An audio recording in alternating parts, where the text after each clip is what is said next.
অশিক্ষিত জানোয়ার, হিংসাবাজ, অহংকারবাজ, বাপের জন্মে এত পয়সা দেখেনি, এত বড় দাদা হতে পারেনি। এই পার্টি যে কোনো পার্টির কাছে মাথা গুঁজে সে দাদা হয়ে যাচ্ছে।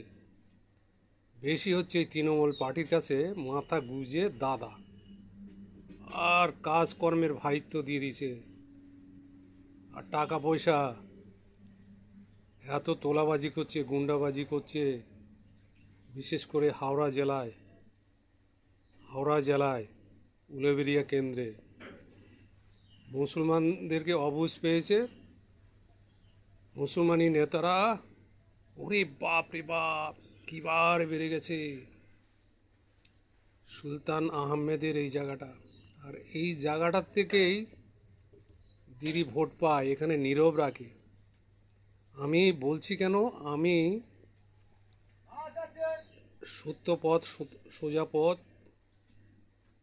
থাকি এবং কারো চরকায় তেল দিতে যাই না। সমাজের জন্যে ভালো কাজই করি। তো আমার পিছনে লাগে কত হিংসা, শত্রু, ওরে বাপ রে বাপ।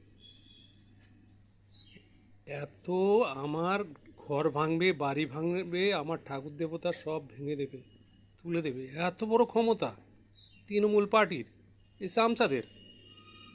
হ্যাঁ, এত বড় ক্ষমতা। আরে এরা কোথা থেকে এসেছে? আমাদেরকে বলছে উদ্বাস্তু। এরা কোথা থেকে এসেছে? আমাদের ইংরেজের আমল থেকে জায়গা জমির দলিল আছে এখনো পর্যন্ত। তাহলে সব ভোটে আমরা জানি, সব ভোটে দিয়েছি। এরা আমাদেরকে বলছে উদ্বাস্তু। আর এরাও সরকারি জায়গায় বাস করে, সরকারি জিনিস গ্রহণ করে।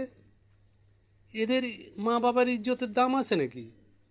হ্যাঁ, এরা নেতা হয়েছে, এদের ইজ্জতের দাম আছে নাকি? কত ক্ষতি করছে মানুষে, নেতা হয়ে গেছে, আমাদের পিছনে লাগিয়ে। তো আমাদের 25 জন নেতার কাছে গেলাম, চামচা থেকে নেতার কাছে, কেউ আমাদের সমস্যার সমাধান করতে পারেনি। কোর্টে গিয়ে কেস করলাম, তো নর্মাল কেস, তারপর সাজিয়ে রেখেছি।